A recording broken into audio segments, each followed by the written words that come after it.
আসসালামু আলাইকুম রহমতুল্লাহ। প্রিয় শিক্ষার্থীরা, আজকের এই লেকচারের মধ্যে আমি কথা বলতে যাচ্ছি লিম্ফ নিয়ে বা লসিকা নিয়ে। তো আমাদের মধ্যে যারা আমরা 11-12 পড়ালেখা করছি তাদের সব থেকে বুঝতে যে জায়গাটায় সমস্যা হয় বা আমি আমার ফেজে থাকতে সময় যখন রিয়েলাইজ করেছি বোঝার ক্ষেত্রে যে জায়গায় সব থেকে বেশি সমস্যা হয় সেটা ছিল লিম্ফ।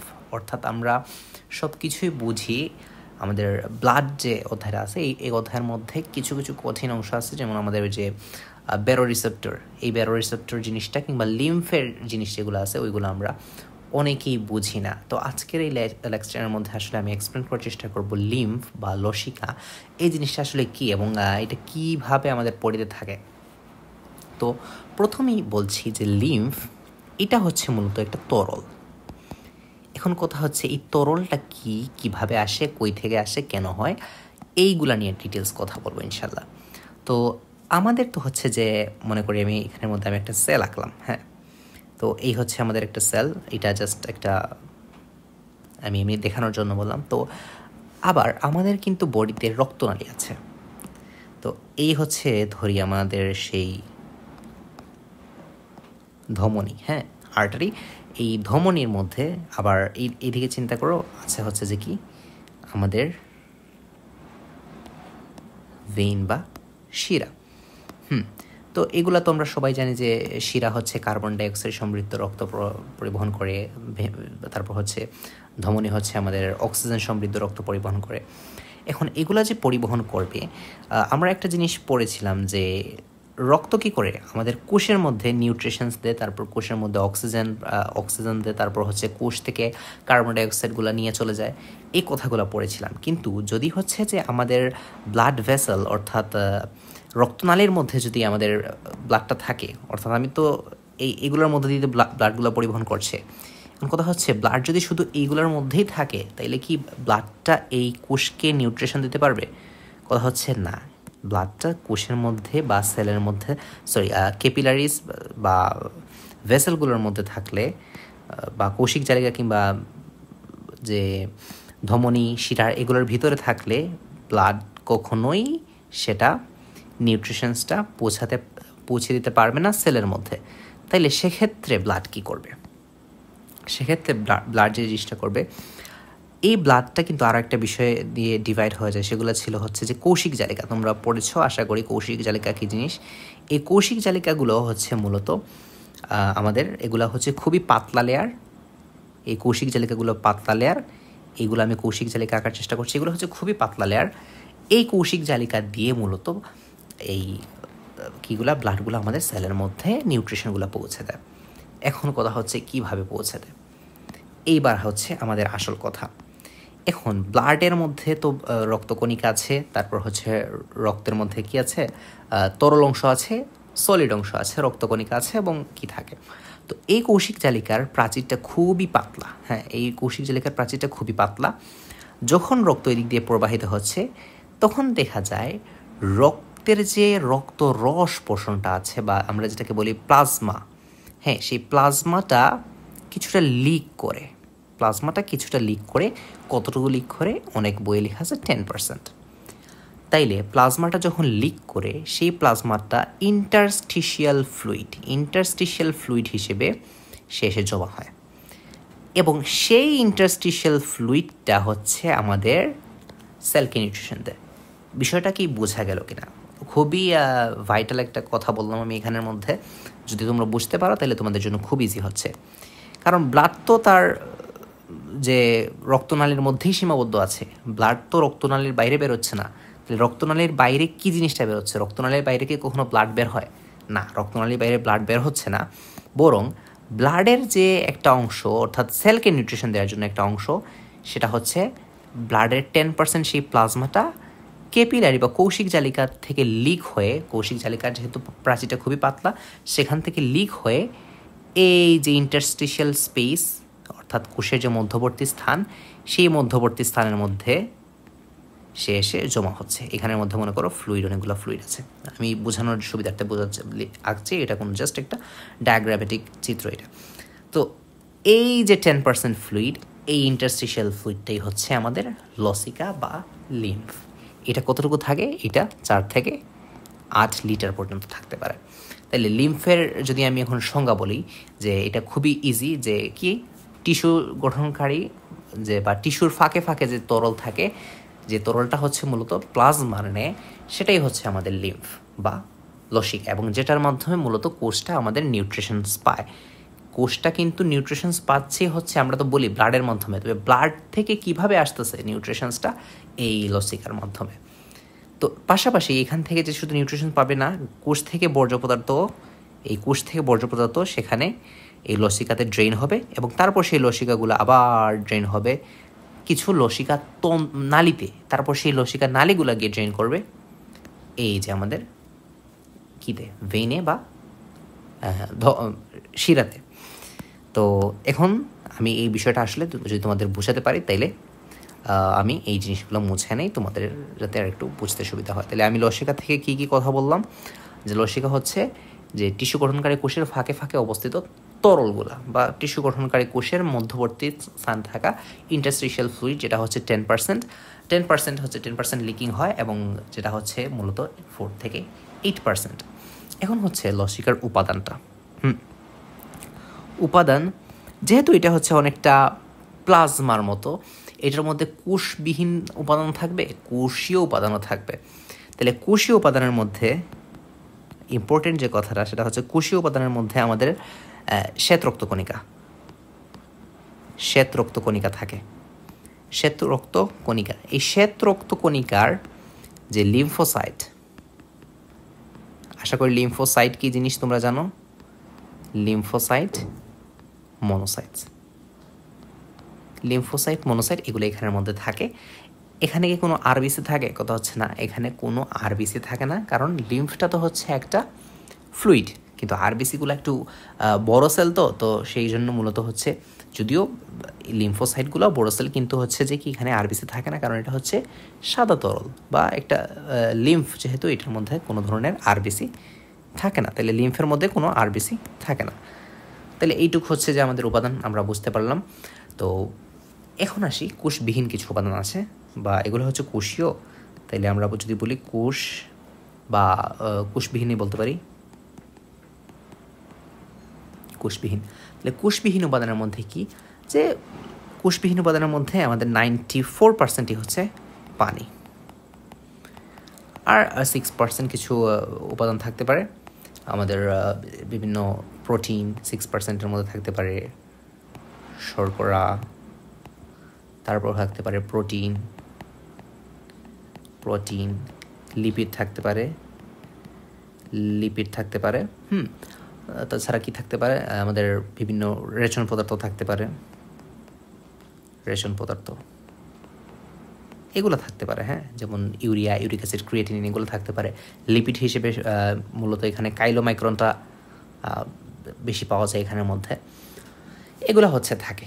এখন যদি আমি বলতে চাই যে এই লসিকার কাজটা কি, বা লসিকা যে আসলে আমাদের বডির যে এটার ইম্পর্টেন্সটা কি, এখন তুমি যদি কনসেপ্টটা বুঝে থাকো যে লসিকা জিনিসটা আসলে কি, তাহলে লসিকার কাজটা তোমার বোঝাটা খুবই ইজি হয়ে যাবে, কাজটা বোঝা খুবই সহজ হয়ে যাবে, তুমি যদি বুঝতে পারো যে আগে যে কথাগুলো আমি বললাম একটু আগে, যে লসিকা হচ্ছে আমাদের কৌশিক জালিকা থেকে লিক করা কিছু ফ্লুইড বা কিছু তরল, যেটা হচ্ছে প্লাজমার মতো। তাহলে তাহলে এইটা কি করবে?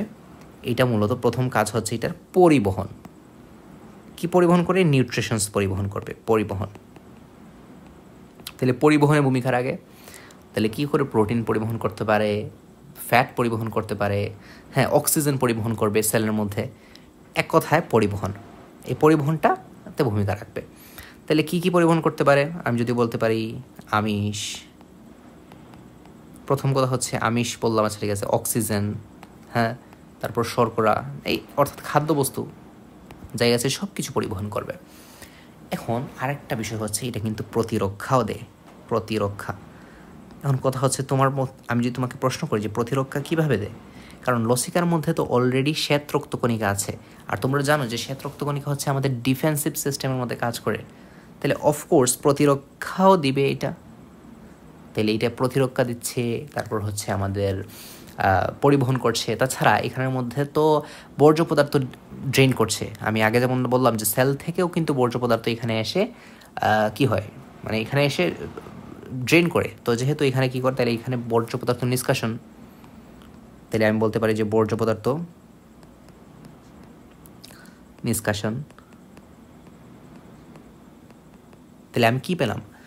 মূল কথা হচ্ছে বর্জ্য পদার্থ নিষ্কাশনের মধ্যে কিন্তু এখানে কী কী বর্জ্য পদার্থ থাকতে পারে? কার্বন ডাইঅক্সাইড, হ্যাঁ, কার্বন ডাইঅক্সাইড নিষ্কাশন হতে পারে। তাছাড়া বিভিন্ন সময় কি দেখা যায় যে মূলত হচ্ছে ইউরিয়া ইউরিক অ্যাসিডগুলো রেনাল সিস্টেমের মাধ্যমে যায়, তো কিন্তু কিছু কিছু সময় অল্প পরিমাণে এই লসিকার মাধ্যমেও এটা কি হয়, আমাদের পরিবাহিত হয়। তো মূলত ব্রড হ্যাডেড আমি মোট 3টা কথা বললাম, 3টা কাজের কথা বললাম। এখন তুমি তোমার বইয়ে যখন দেখবা তখন অনেকগুলো কাজ দেখতে পারবা। তো এগুলা এই 3টা, অর্থাৎ এই 3টারই ডেরিভেটিভস হচ্ছে ওই কাজগুলো। তুমি যদি পরিবহন মনে রাখতে পারো, সেখানে তুমি আমিষ পরিবহনের একটা পয়েন্ট লিখতে পারো, অক্সিজেন পরিবহনের একটা পয়েন্ট লিখতে পারো, শর্করা পরিবহনের একটা পয়েন্ট লিখতে পারো। প্রতিরক্ষার ক্ষেত্রে তুমি এরকম পয়েন্ট লিখতে পারো, প্রতিরক্ষা, প্রতিরোধ, শোষণ লিখতে পারো। হ্যাঁ, তারপর হচ্ছে যে তুমি বর্জ্য পদার্থ নিষ্কাশনস, এইগুলো নিয়ে আমি জাস্ট ব্রড হেডে 3টা পয়েন্ট বলে দিলাম। এই 3টা পয়েন্ট থেকে তুমি বিষয়গুলোকে আরও ডেরাইভ করে যদি তোমার কাজ পরীক্ষা আসে সেগুলো তুমি লিখতে পারবা। আমার উদ্দেশ্য হচ্ছে তোমাকে কনসেপ্টটা ক্লিয়ার করে দেওয়া বা কনসেপ্টটা বুঝিয়ে দেওয়া। তো এই হচ্ছে আমাদের প্রথমত লসিকা। তাহলে আমরা কী পড়লাম? লসিকা কী জিনিস? একটা ইন্টারস্টিশিয়াল ফ্লুইড, যেটা হচ্ছে আমাদের ক্যাপিলারিস বা কৌশিক জালিকা থেকে লিক করে বের হয়ে আসে, সেটা 10%। এবং এটার কাজ কি আমরা পড়লাম, এটার কী থাকে, কনফিগারেশনটা কি, এটার মধ্যে কী কী থাকে, এগুলো আমরা পড়লাম। এখন আছে লসিকা যে তন্ত্র, লসিকা তন্ত্র যে বিষয়টা। আচ্ছা, এখানে একটা ফিগার আমি এখানে রেখেছি, এটা দেখাবো একটু পরে ইনশাল্লাহ। তাহলে এখানে আমি একটু হেডিং দিতে, যে লসিকা তন্ত্র।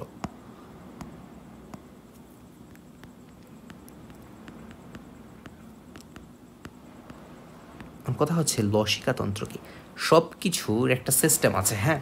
তো আমরা যেমন বলি যে ব্লাড সার্কুলেশন সিস্টেম, তারপর আমরা বলি হচ্ছে যে কি রেনাল সিস্টেম, হ্যাঁ। তো এইভাবে লিম্ফ্যাটিক সিস্টেম বলে একটা সিস্টেম আছে, যেটাকে বলা হয় লসিকা তন্ত্র। লসিকা তন্ত্র মূলত লসিকা নালী এবং লসিকা গ্রন্থির সমন্বয়ে গঠিত। লসিকা নালী অর্থাৎ লসিকা নালী, লসিকা নালী আর লসিকা গ্রন্থির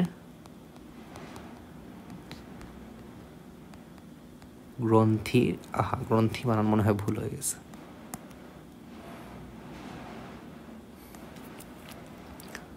গ্রন্থির সমন্বয়ে গঠিত।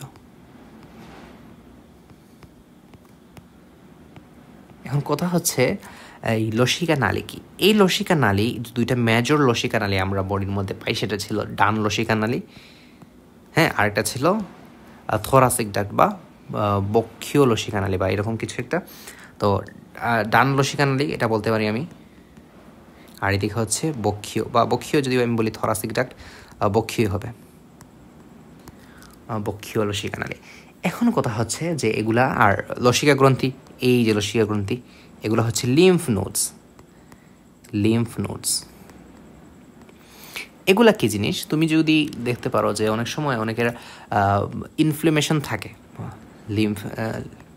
ইনফ্লেমেশন থাকে, যেমন ধরো গলার নিচে কিছু জায়গায় ফুলে যায়, হ্যাঁ, অনেকের কিতে এই কুচকিতে কোনো সময়, তারপর হচ্ছে অনেকের এই ঘাড়ে, তারপর হচ্ছে বগলের কাছাকাছি অংশে, এগুলোর অংশে কিছু কোনো ইনফেকশনের জন্য অনেকের দেখা যায় যে কি অনেক বেশি সর্দি কাশি হলো, তখন গলার নিচের দিকে কিছু লিম্ফ নোড ফুলে যায়, কিছু ফুলা থাকে গলার নিচের দিকে ফুলে যায়। এগুলোই হচ্ছে মূলত লিম্ফ নোড, যেগুলো ইনফ্লামেশনের জন্য সাধারণত ফুলে যায়। তো এগুলো হচ্ছে আমাদের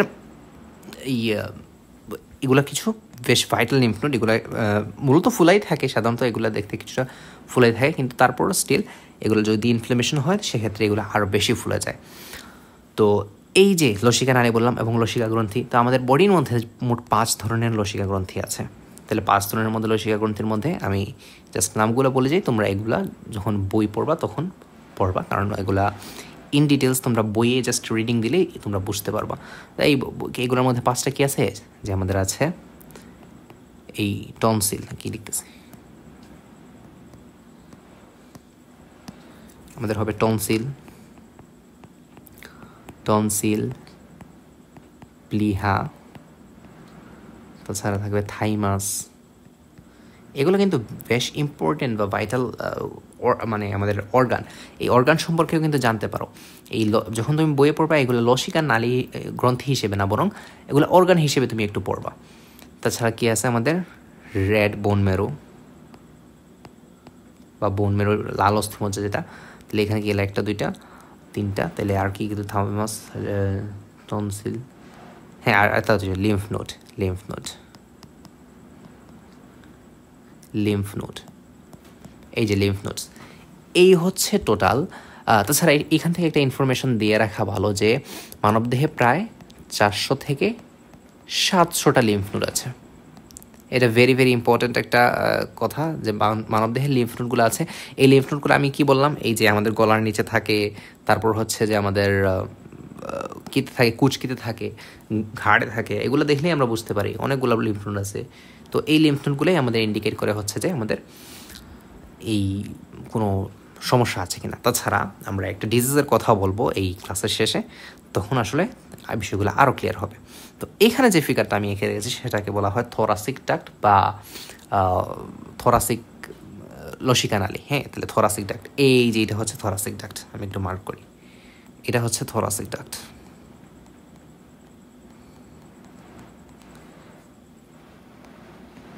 এটা ভেরি ভেরি ইম্পর্টেন্ট আমাদের বডির জন্য, কারণ বডির ম্যাক্সিমাম লসিকা ড্রেন করে এই থোরাসিক ডাক্ট।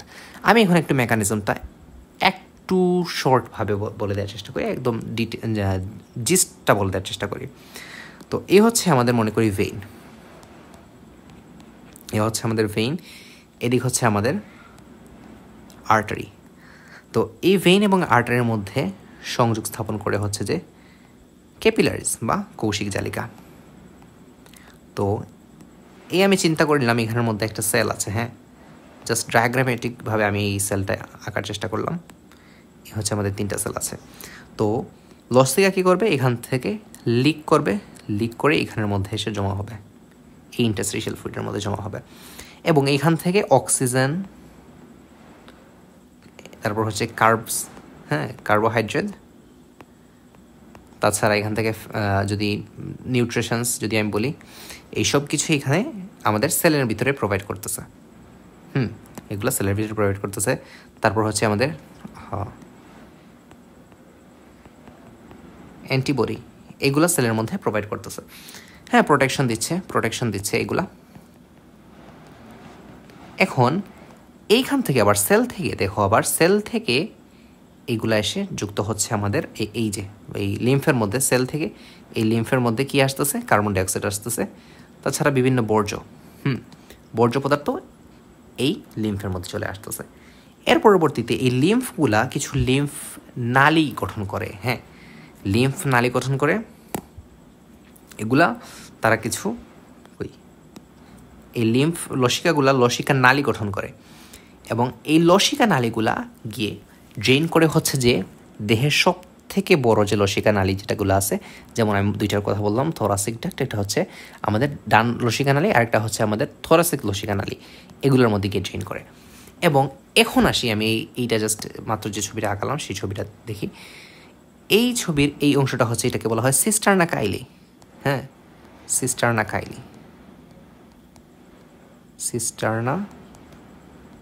কাইলি। তো এই মনে করো সব লসিকাগুলা গিয়ে এই লসিকা নালীতে গিয়ে ড্রেন করলো। হ্যাঁ, এই লসিকা নালীতে গিয়ে ড্রেন করলো। পরবর্তীতে এই লসিকা এটা কিন্তু হচ্ছে যে আমাদের থোরাসিক ভার্টিব্রা লেভেল 12, আর এটা হচ্ছে 5। তাইলে যখন এটা এখানে গিয়ে ড্রেন করলো, তারপর এই লসিকা নালী হয়ে এই লসিকাগুলা গিয়ে কোথায় ড্রেন করছে, দেখো এই লসিকাগুলো ড্রেন করছে এখানে। একটা ভেরি ভেরি ইম্পর্টেন্ট কথা হচ্ছে, এইটা হচ্ছে কিন্তু একটা জুগুলার ভেইন। এই ভেইনটার নাম হচ্ছে জুগুলার ভেইন, আর এটা হচ্ছে সাবক্লেভিয়ান ভেইন, কারণ এটা ক্লেভিকুলার নিচে থাকে। তাহলে সাবক্লেভিয়ান। তাহলে এই জুগুলার ভেইন এবং সাবক্লেভিয়ান ভেইনের এই যে সংযোগস্থল, এই সংযোগস্থলে গিয়ে সে ড্রেন করছে, এবং পরবর্তীতে সেটা কি হচ্ছে, সেটা আবার আমাদের এই যে ভেনাস সিস্টেম বা এই যে আমাদের শিরার মধ্যে চলে আসছে বর্জ্য হিসেবে। তাহলে আমি একটু সামারি করে দিই, এটা একটু কঠিন তাই আমি একটু সামারি করে দিচ্ছি। এই হচ্ছে আমাদের ব্লাড ভেসেলস, অর্থাৎ রক্তনালীর মধ্যে ছিল আমাদের রক্তগুলা। ক্যাপিলারি অর্থাৎ এই কৌশিক জালিকার মধ্য দিয়ে, কৌশিক জালিকা যেহেতু খুবই পাতলা তাই কৌশিক জালিকার মধ্য দিয়ে আমাদের কিছু তরল 10% তরল কি বাইরে বেরিয়ে আসে। তখন বেরিয়ে এসে এগুলো কোথায় জমা হয়? ইন্টারস্টিশিয়াল স্পেস অর্থাৎ কোষের মধ্যবর্তী স্থানে। কোষের মধ্যবর্তী স্থানে এসে জমা হয় যে ফ্লুইডটা, সেই ফ্লুইডটাই হচ্ছে লসিকা, যেটা 10%, যেটার মধ্যে আছে বিভিন্ন পুষ্টি উপাদান, যেটার মধ্যে আছে আমাদের WBC অর্থাৎ হোয়াইট ব্লাড সেলস, তারপর হচ্ছে লিম্ফোসাইটস, তারপর মনোসাইটস, এগুলো আছে। এবং এগুলা হচ্ছে মূলত এইগুলার মাধ্যমে আসলে মূলত আমাদের কোষগুলা নিউট্রিশনস পায়। তাহলে কোষগুলোর মধ্যে কার্বস, তারপর হচ্ছে আমাদের নিউট্রিশনস, তারপর হচ্ছে এই অক্সিজেন সব কিছু প্রোভাইড করছে এই লিম্ফগুলা বা এই কীগুলা লসিকাগুলা বা লিম্ফগুলা। এবং এই কোষের যে বর্জ্য পদার্থ, সেই বর্জ্য পদার্থগুলোও ড্রেন করছে এই লিম্ফে। হ্যাঁ, কোষের কার্বন ডাইঅক্সাইড ছাড়া আদার্স বর্জ্য যেগুলো আছে সেগুলো ড্রেন করছে লিম্ফে। তাহলে লিম্ফের মধ্যে ওভারঅল লিম্ফ ব্লাড থেকে সব ভালো জিনিস কোষকে দিল, কোষ থেকে সব খারাপ জিনিস নিজের মধ্যে আনলো, এবং পরবর্তীতে তারা একটা নালী গঠন করলো। এই নালীর মধ্যে কিন্তু কপাটিকাও থাকে, ভালভও থাকে, এবং সে পরবর্তীতে বড় একটা অংশ অর্থাৎ বড় একটা লসিকা নালী গঠন করলো, যেটাকে বলা হচ্ছে থোরাসিক ডাক্ট। এবং আবার ডান দিকেও আছে, তো আরেকটা আছে রাইট লিম্ফেটিক ডাক্ট। তো এই দুইটা ডাক্ট অর্থাৎ দুইটা বড় নালী, সেই বড় নালী থেকে ড্রেন করলো এই নালীগুলা, এবং সেইগুলা আবার সেই নালী হয়ে এই লসিকাগুলো আবার চলে গেল কোথায় গিয়ে ড্রেন করছে? সাবক্লেভিয়ান এবং জুগুলার ভেইনের মধ্যবর্তী স্থানে, এবং সেটা আবার ভেনাস ড্রেনেজের মাধ্যমে বডি থেকে, মানে বডির যেদিকে খারাপ যাওয়ার কথা অর্থাৎ ডিঅক্সিজেনেটেড ব্লাডের সাথে গিয়ে মিলে যাচ্ছে। তো এই হচ্ছে মূলত আমাদের লসিকার যে টোটাল মেকানিজমটা, অর্থাৎ লসিকাগুলো কীভাবে কাজ করতেছে কিংবা লসিকা জিনিসটা কি। এখন আমি একটা জিস্ট বা একটা খুব ছোট একটা কি ক্লিনিক্যাল ইস্যু বলে দিই, সেটা হচ্ছে লিম্ফোমা। এটা পড়লে আসলে এটা জানার জন্য জানা, লিম্ফোমা এটা হচ্ছে জানার জন্য জানা, জানলে ইন্টারেস্টিং লাগবে। এটার কিছু না, লসিকার একটা ক্যান্সার, লসিকার ক্যান্সার। তো যখন কারো লিম্ফোমা থাকে তখন পেশেন্টের কিছু সিমটমস থাকে। তো সিমটমসের মধ্যে কি থাকে? পেশেন্টের লিম্ফ নোড, প্রথমে হচ্ছে লিম্ফ নোডগুলো ফুলে যায়, গলার নিচে হতে পারে, ঘাড়ে হতে পারে, কুচকিতে হতে পারে, বগলের নিচে হতে পারে। তাহলে লিম্ফ নোড ফুলে যাবে, তাহলে লিম্ফ নোড ফুলে যাবে। দ্বিতীয়ত হচ্ছে নাইট সোয়েটিং, খুবই ভাইটাল একটা সিমটমস হচ্ছে রোগীর রাতে হঠাৎ করেই ঘামে ভিজে যাবে। রোগী দেখা যাবে যে একদম খুবই সোয়েটিং হচ্ছে, এবং রাতের বেলা হঠাৎ করেই এই রোগীর এই জিনিসটা ডেভেলপ করবে।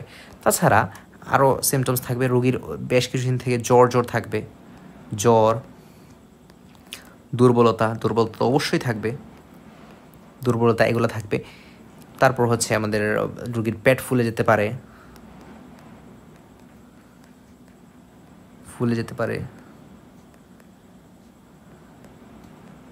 তবে রোগীর ক্ষেত্রে সব থেকে ভাইটাল যে দুইটা পয়েন্ট, সেটা হচ্ছে লিম্ফ নোড ফুলে যাওয়া আর রাতে ঘামে ভিজে যাওয়া। তাছাড়া ওজন হ্রাস পাওয়া। হ্যাঁ, ওজন হঠাৎ করে হ্রাস হবে, হঠাৎ করে হ্রাস পেয়ে যাবে। দেখা যাবে কোনো এক্সারসাইজ হচ্ছে না, কোনো খাওয়ার কন্ট্রোল হচ্ছে না, 10 কেজির মতো ওজন হঠাৎ করেই ফল করছে। তো এই সিমটমসগুলো যখন দেখা যাবে, তো তখন আমরা এটা একটু কী করতে পারি, টেনশন করতে পারি, যেটা লিম্ফোমা কিনা, লিম্ফের কোনো ক্যান্সার কিনা। এটা আবার দুই ধরনের হয়ে থাকে। তো একটা হচ্ছে আমাদের হটকিং লিম্ফোমা, একটা হচ্ছে নন হকিং লিম্ফোমা। তো তারপর আমরা যদি কি করি, তাইলে তখন আমরা বিভিন্ন এক্সামিন করার মাধ্যমে, ব্লাড টেস্ট করার মাধ্যমে, তাছাড়া সিভিসি, হ্যাঁ, specially ESR test, erythrocytic sedimentation rate, তাছাড়া বায়োপসি সব থেকে বেস্ট যে হচ্ছে আমাদের পেট স্ক্যান। এই টেস্টগুলোর মাধ্যমে, পেট স্ক্যান হচ্ছে সব থেকে অ্যাকুরেট টেস্ট, এবং এই টেস্টগুলোর মাধ্যমে আমরা আইডেন্টিফাই করতে পারি যে লিম্ফোমা সত্যি হয়েছে কিনা। এগুলো হচ্ছে লিম্ফোমার ক্লিনিক্যাল ফিচার, অর্থাৎ এগুলো হচ্ছে এই কীগুলা যে এই সিমটমসগুলো দেখা যেতে পারে, এবং এগুলো হচ্ছে টেস্ট সাধারণত সিভিসি করা যেতে পারে। স্পেশালি প্যাট স্ক্যানটা খুবই রিকমেন্ডেড এবং খুবই এক্সপেন্সিভ একটা টেস্ট। তাছাড়া বোন মেরু বায়োপসি, এই বায়োপসি লিখেছি, এগুলোর মাধ্যমে আসলে লিম্ফোমাটা আইডেন্টিফাই করা যায়। এটা মূলত হচ্ছে একটা ক্যান্সার, এবং তারপর ট্রিটমেন্ট সাধারণত এগুলা রেডিওথেরাপি, কেমোথেরাপি এগুলোর মাধ্যমে দেওয়া হয়। তো এটা হচ্ছে জাস্ট একটু বোঝার জন্য, জাস্ট তোমরা যাতে একটু বুঝো এই এগুলোর সব থেকে মেইন ফিচারগুলো হচ্ছে লিম্ফ নোডটা ফুলে যাবে, একটু বড় দেখা যায় লিম্ফ নোড, খুব বড় ভিজেবল থাকে। তো এই ছিল আজকের মোটামুটি লেসন। লসিকাটা বোঝানোর প্রথম উদ্দেশ্য ছিল যাতে তোমরা একটু বুঝতে পারো, চেষ্টা করেছি বোঝানোর, যদিও একটু কঠিন টপিক। তো আশা করি তোমাদের উপকারে আসবে। আর তোমরা হচ্ছে অবশ্যই এই ক্লাসটা দেখার পরে তোমার বইয়ে যে অংশটা আছে সেই অংশটা রিডিং পড়বা, জাস্ট ফর এমসিকিউ, এবং সাধারণত সিকিউর জন্য এমন একটা আসে না, তোমার কনসেপ্ট ক্লিয়ারের জন্য এগুলো পড়বা। সবাই ভালো থেকো। চেষ্টা করবো এইভাবে কিছু কঠিন কঠিন কনসেপ্টগুলো নিয়ে ভিডিও আপলোড করার, যদিও আমার নিজের একাডেমিক লাইফটাও হ্যান্ডেল করার জন্য এনাফ সময় দিতে হয় নিজেকে, তাই হচ্ছে যে সবগুলা আগের হয়তো বা আমি আমার এডমিশনের পরে যেভাবে ভিডিও আপলোড করছিলাম সেরকম ভিডিও আপলোড নাও করতে পারি। তো যাই হোক, চেষ্টা করব। এখন দেখি পরবর্তীতে কী হয় ইনশাল্লাহ। তো সবাই ভালো থেকো, ধন্যবাদ সবাইকে।